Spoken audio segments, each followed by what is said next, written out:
Net ons skriflesing vanmôre is uit Lukas hoofstuk 19. Lukas hoofstuk 19, ons gaan daarvan die eerste 10 verse lees. Kom ons bid net saam. Almagtige God en hemelse Vader, dankie dat ons in hierdie môre net voor U kan neerbuig in aanbidding as die groot en die ewige God, die skepper van die hemel en die aarde. En deur Jesus Christus, deur wie alle dinge geskape is en wat alle dinge in stand hou. En Here, daarom as ons U naam op ons lippe neem, dan weet ons dat ons aanbid 'n groot God. En daarom is ons ook gebed laat U naam en hierdie naam van U geheilig word. En laat mense weer buig voor hierdie naam en erken dat U die God is, die Almagtige, die Skepper en die Herskepper van mense. Ons dankie dat ons vanmôre in hierdie erediens kan wees, ook as gemeente om saam te bid en tot U te nader. Dat ons ook bid vir gemeentelede wat bedroef is, geliefde aan die dood moes afstaan, kan bid vir hulle wat siek is, hulle wat in moeilike omstandighede lewe, baie wat desperaat is. Here, dat U ook met elkeen sal wees. En dat ons ook sal besef, ons kan ons heil en ons toevlug by U vind, Here. Dat U inderdaad 'n rots is waarop ons kan bou. Dat U inderdaad die een is wat vir ons 'n herder wil wees, wat vir ons wil lei elke dag van ons lewe. Ons gebed is, Here, dan dat U ook vanmôre hier by ons sal wees en dat U ook U woord vir ons sal oopmaak. Dat dit tot ons harte sal spreek en dat dit ook verandering in ons lewens mag bring. Ons vra dit om U naam se ontwil. Amen. Lukas 19 van vers 1. Jesus het in Jerigo gekom en was op pad deur die stad. Daar was 'n man met die naam Saggeus, die hooftollenaar, 'n ryk man.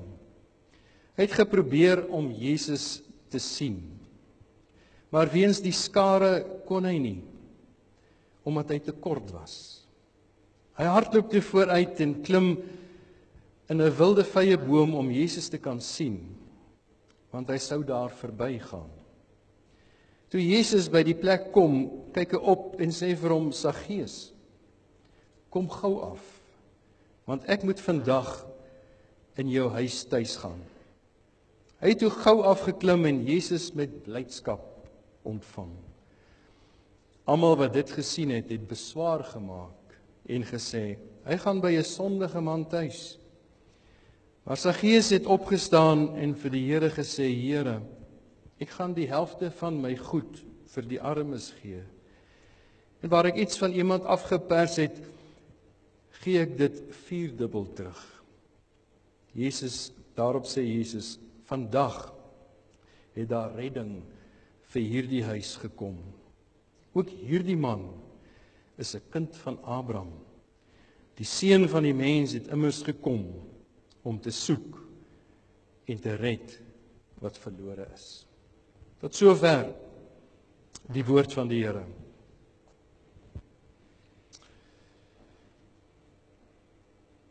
Nou die verhaal van Saggeus, seker een van die aangrypendste verhale wat ons lees in die evangelies van iemand wat 'n ontmoeting met Jesus gehad het. Vorige Sondag gekyk na Matteus. En daar's 'n hele paar sulke ontmoetings van mense wie se lewens verander is deur die transformerende krag van Jesus en van sy liefde en van sy genade. En hierdie verhale toon ook vir ons, en soos die boodskap van die hele Bybel ook is, dat 'n mens in hierdie wêreld inkom, jy word gebore. En dit is nie net as die dag dat jy sterwe en dan gaan jy outomaties die ewige lewe beerwe. Die Bybel leer vir ons in hierdie fase van geboorte en sterwe, moet daar iets gebeur. Daar moet 'n ontmoeting wees met die Here Jesus. Daar moet 'n ontmoeting wees met hom wat die ewige lewe is. En sonder hierdie ontmoeting sal jy nooit die ewige lewe beerwe en ontvang as jy sterwe nie. En hierdie gedeelte van Saggeus, hierdie verhaal, is ook 'n pragtige beskrywing van God se soekende liefde. En dat hy nie stil staan by 'n mens se voorkoms of by menslike oordeele. Hy sien die hart raak. En hy wil die hart transformeer. Want dis inherent die hart van God. Dat hy die mens soek en die mens wat verlore is, soek hy. Ons sien dit in die sondeval, na die sondeval, nadat Adam en Eva gesondig het hulle weggekruip vir die Here. So baie mense ook vandag, en soos deur die eeue heen gebeur, die mens wat in sonde leef, kruip weg vir die Here. Hy soek nie die lig van God nie. Hy soek die duisternis, hy verkies die duisternis. Hy wil daarin lewe. En so was Adam en Eva gewees. Hulle het weggekruip vir die Here, maar wat gebeur? Ons sien God soek na die mens en hy vra in Genesis 3 vers 9, waar is jy? Waar is jy? So alhoewel hulle gesondig het en geval het en weggekruip het, neem God die inisiatief en hy soek die mens op. En soos hy Adam geroep het, so roep hy steeds mense na homself toe. Johannes 6 vers 44 sê, niemand kom na my toe as die Vader wat my gestuur het hom nie trek nie. Die mens is in hierdie verlore toestand. Elkeen, klein en groot, is weg van God. Word gebore in hierdie toestand. Romeine 3 vers 10 tot 12 sê, daar is nie een wat regverdig is nie. Daar is selfs nie een nie, daar is nie een wat verstandig is nie. Daar is nie een wat na die wil van God vra nie. Almal het afgedwaal, almal het ontaard. Daar is nie een wat goed doen nie, selfs nie een nie. Maar die Bybel beskryf vir ons dat God nie die mense in daai toestand los nie. En Lukas 15 beskryf dit ook so mooi. God is die herder. En hy soek na die verlore skaap. Hy soek na daai een wat verlore is. Hy sal die 99 wat veilig is net so agterlaat om die een verlore skaap te kry. Die vrou wat die silwer muntstuk gaan soek en terugvind. Die vader wat die verlore seun weer terug ontvang by die huis. Dis 'n beeld van God se liefde en sy soekende liefde. En elke keer was daar blydskap oor dit wat gevind is, wat verlore was. Een van die mooi verse in die Ou Testament, Esegiel, sê die Here, Esegiel 34 vers 16, ek sal die soek wat weggeraak het, die terugbring wat weggedwaal het, die wonde versorg en die wat seer gekry het, die swakkes help. Wys die hart van God. Hy soek die verlore mens. Hy wil die mens terugbring na homself toe. Die wat gebroke is, wil hy verbind. Hy wil genesend werk. En hierdie verhaal van Saggeus is 'n voorbeeld daarvan. Iemand wat angstig was om Jesus te sien. Iemand wat 'n afspraak gehad het met Christus. So Lukas vertel hierdie verhaal, maar eintlik is dit God se verhaal. Dit is ook nie Saggeus se verhaal in die eerste een nie, maar God se verhaal. Waar hy mense opspoor, waar hy hulle by die naam roep en waar hy vir hulle verlossing bring. Dan kan mens hierdie verhaal eenvoudig opdeel in 3 dele: die sondaar, die verlosser en verlossing. Ons sien in vers 1 en 2, Jesus het in Jerigo gekom en hy was op pad deur die stad. En daar was 'n man met die naam Saggeus, die hooftollenaar, 'n ryk man. Hy's op pad na Jerusalem toe en hy reis deur Jerigo. Hulle sê dit was 'n wonderlike stad. 'n mooi stad. Hulle het eintlik genoem die tuin van die destydse wêreld. Handelaars was oral in hierdie stad. Dit is een van die 3 groot belastinginvorderingsplekke in Israel. 'n klein paradys. En Jesus het in hierdie stad gekom met die skares rondom hom. Hier was weer eens, soos ons laas ook gesien het van Matteus, wat 'n belastinggaarder was, 'n tollenaar. So was hulle ook in hierdie stad gewees en Saggeus word hier ook geïdentifiseer. Hy's die hoofbelastinggaarder. En Rome het ook vir hom hierdie reg gegee om hierdie belasting in te vorder en hy kon selfs meer invorder as wat nodig is en dan kon hy dit vir homself hou en dit was 'n resep vir korrupsie. En hy kon nie eintlik anders as om ryk te wees nie. Maar terselfdertyd was hy ook verag en gehaat. Deel van die uitgeworpenes.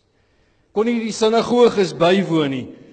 Hulle kon nie sosiale verhoudings met ander mense hê nie. Hulle het nie naby hulle gekom nie want hulle is beskou as onrein.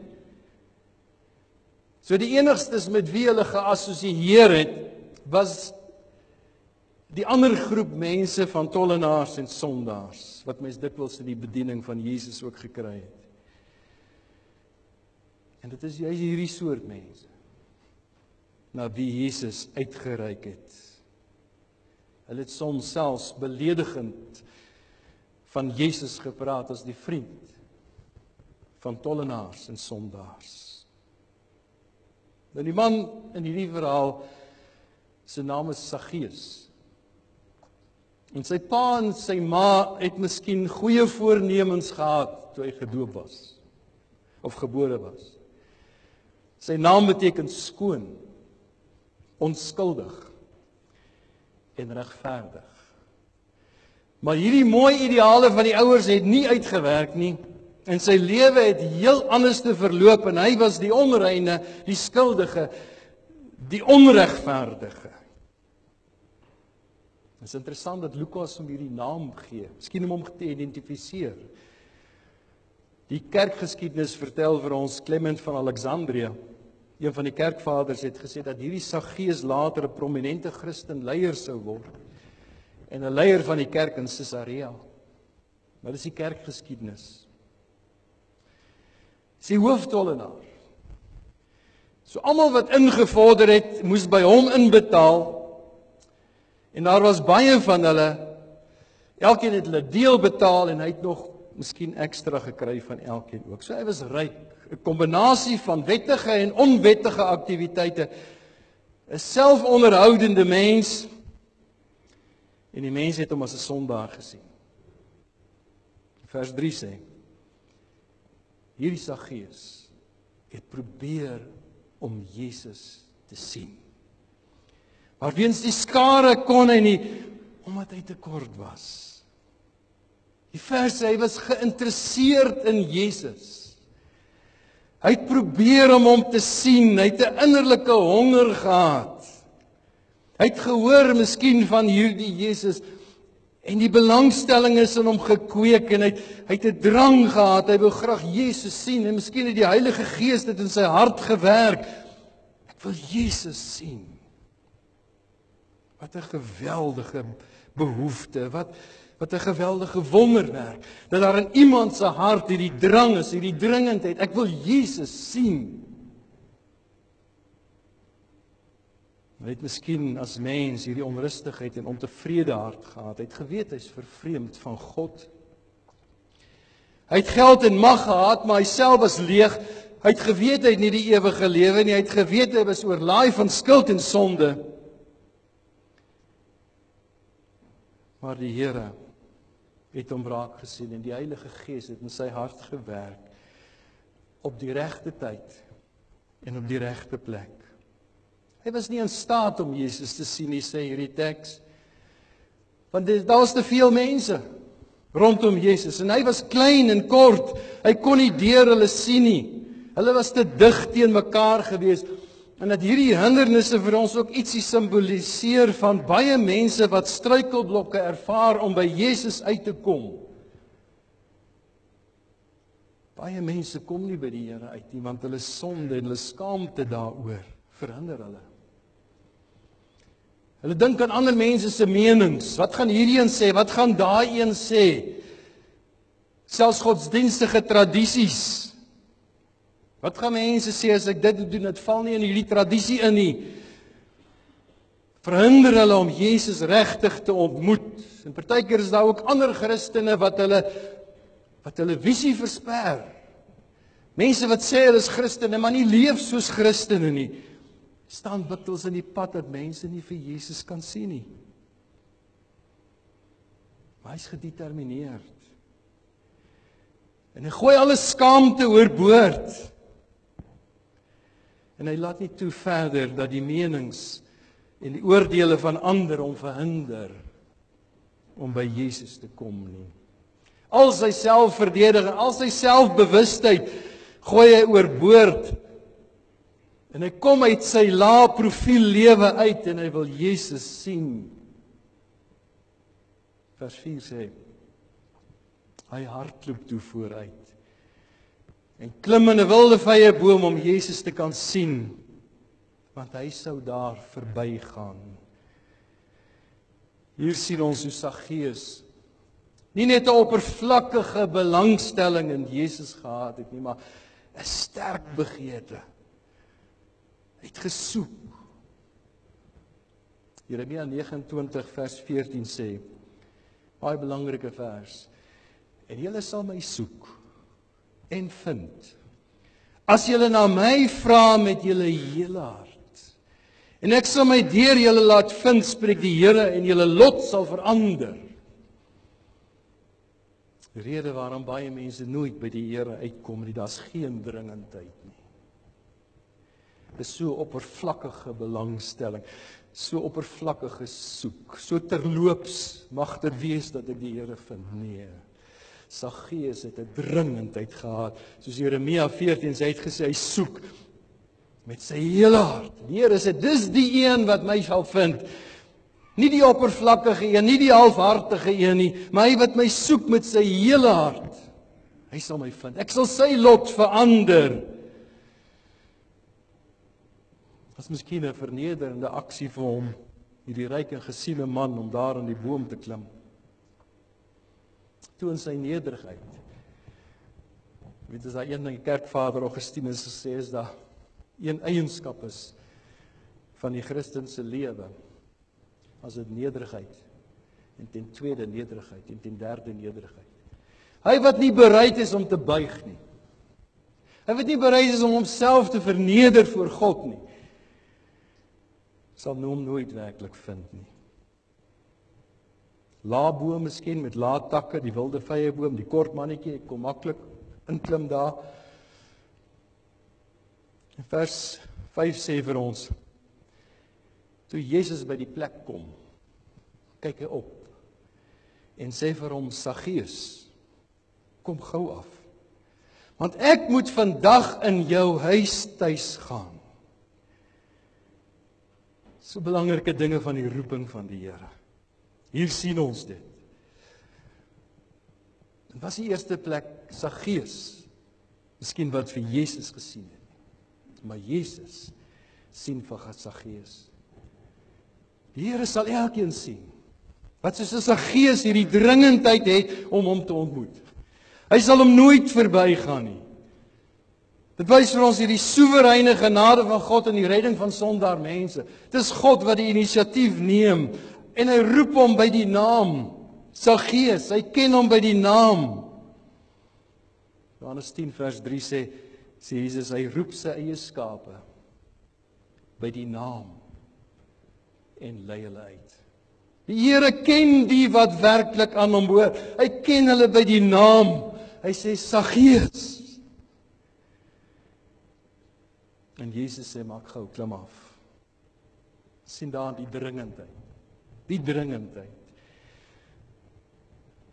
Baie mense dink partykeer hulle kan speel met die evangelie. Onbepaald aangaan. Onbepaald die geduld van God toets.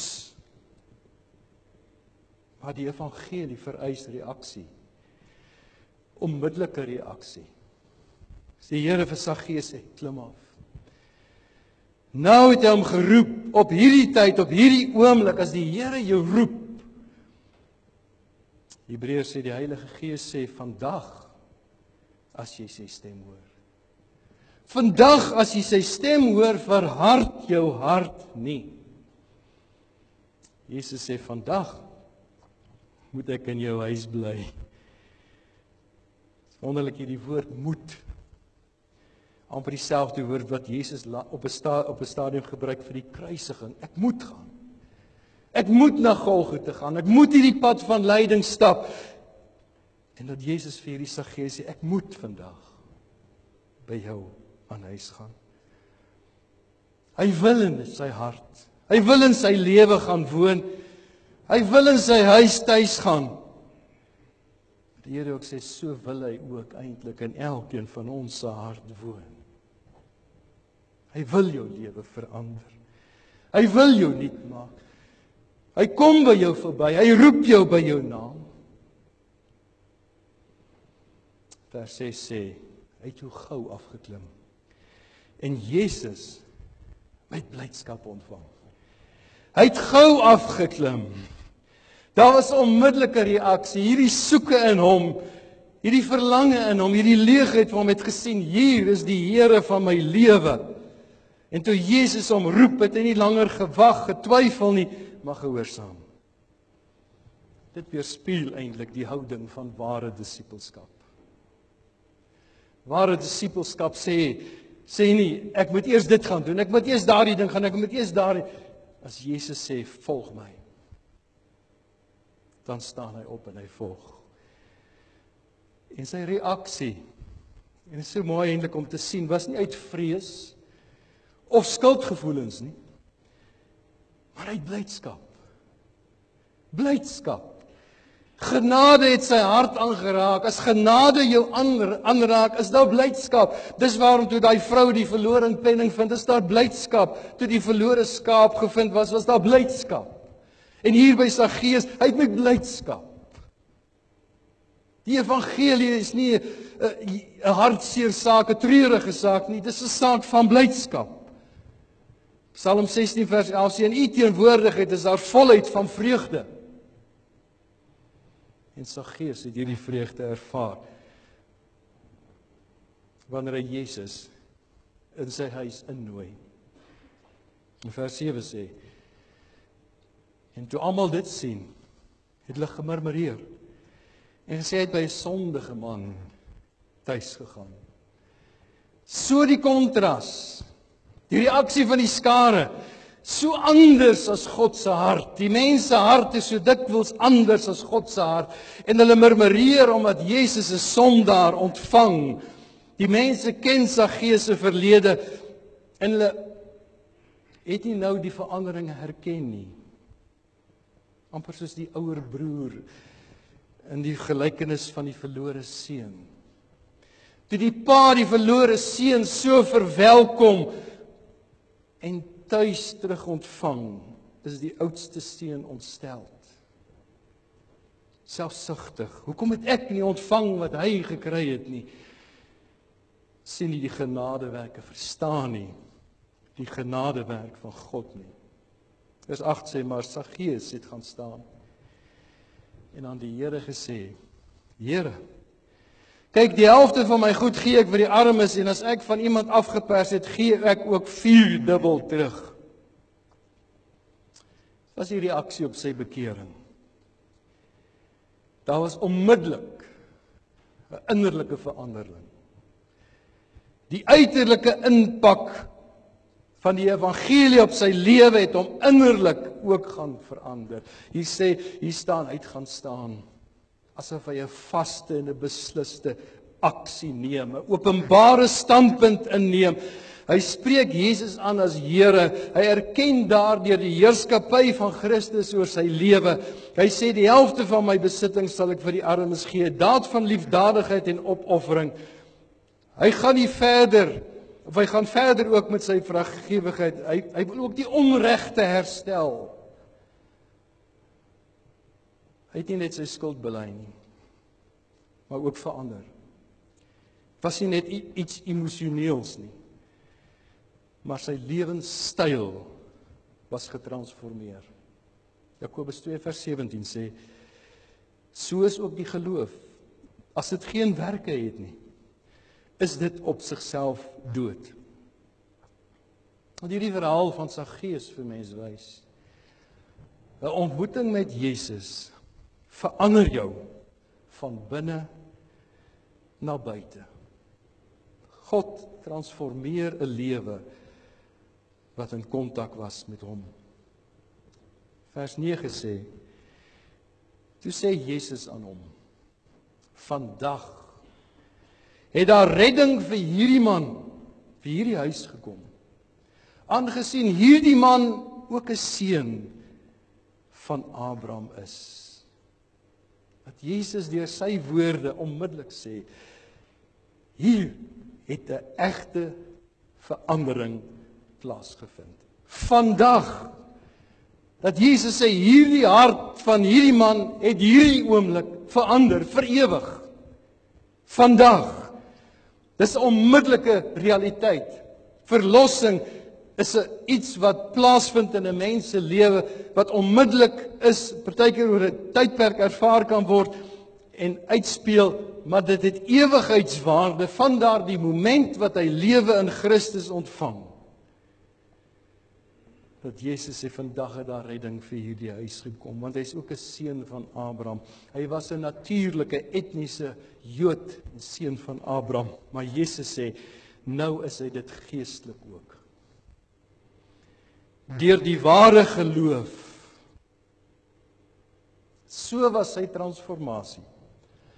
Dat hy onmiddellik van 'n dief na 'n weldoener verander het, van 'n selfsugtige na 'n onselfsugtige, van een wat net geneem het na een wat gee. God in sy genade en barmhartige liefde het Christus gestuur om te soek en te red wat verlore is. Philip Bliss skryf in sy lied Halleluja. Wat 'n verlosser. Man van smarte, wat 'n naam. Vir die seun van God wat gekom het, verlore sondaars te herwin, halleluja. Wat 'n verlosser. En Jesus eindig weer met vers 10. Want die seun van die mens het gekom om te soek en te red wat verlore is. Wat is die missie? Die doel van Jesus se koms na hierdie wêreld, sy sterwe aan die kruis en sy opstanding, is nie om vir ons voorspoedig te maak nie. Is nie in die eerste plek om 'n goeie mens te wees nie, om 'n voorbeeld van 'n goeie persoon te wees nie, maar om te soek en te red wat verlore is. Ons almal is soos Saggeus. Geestelik dood, besoedel, onkundig, 'n slaaf van sonde, vol van skuld, vervreemd in die duisternis.